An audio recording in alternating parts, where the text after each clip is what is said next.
I am the weirdo in the women's prison, because every time it's recreation time in here, everyone else uses it to relax. I train like crazy instead. While everyone else is playing, I take the chance to train my back muscles. And that's not all. Every time it's my turn to make porridge, I use it to build my arm strength. Even when it pours, I still run 5 kilometers every day, but I do all this not to escape. The reason I do it is to prepare for revenge. Not long ago, my husband disappeared, under strange circumstances. The scene had a lot of blood and a sharp knife left behind. Then the police found a huge insurance policy, and I was named the beneficiary, so I had no chance to explain. After I was convicted and sent to prison, I entrusted my son to my best friend, and I gave her the compensation money for living expenses as well. But not long after, my friend went missing too. Then I started looking for her everywhere. In the end, I managed to reach her. The first thing I did when I got her on the phone was to have my son listen on the phone. But then my son shouted "Daddy" on the other end, and the call was cut off. No matter how many times I called back, no one answered.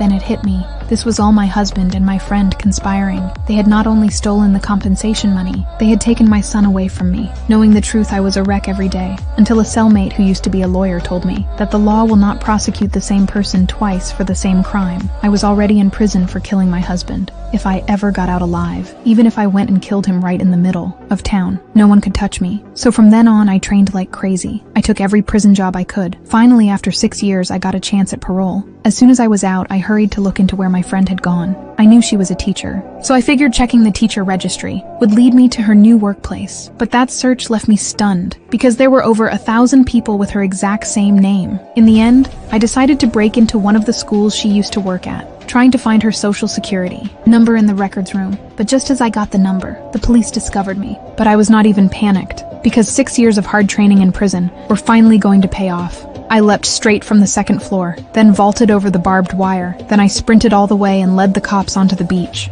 Using a slope, I flipped the police car right over. But in the end, the police surrounded me. During transport, I tried to plead with the officers, telling them I was framed, but they did not care what I said, because every criminal thinks they were wronged. He cuffed me to the car. Then he leisurely started drinking his coffee, but he did not realize he had forgotten to take the car keys out. I looked at the handcuffs, and then at the water hose beside me, so I stomped on the gas, but the handcuffs just sparked. Then I backed up and tried again. The cuffs were still secure, but I noticed the door handle was loose, so I started trying to pull my cuff free. But then the officer heard the noise and rushed back. Panicking, I could only drive the car into the sea. The cop saw it was bad, so he hurried to remove my cuffs, trying to bring me to the surface. But he did not expect that I not only stole his gun, and even used my insane strength to swim breaststroke back to land. Then I hitched a ride and kept going on my path of revenge.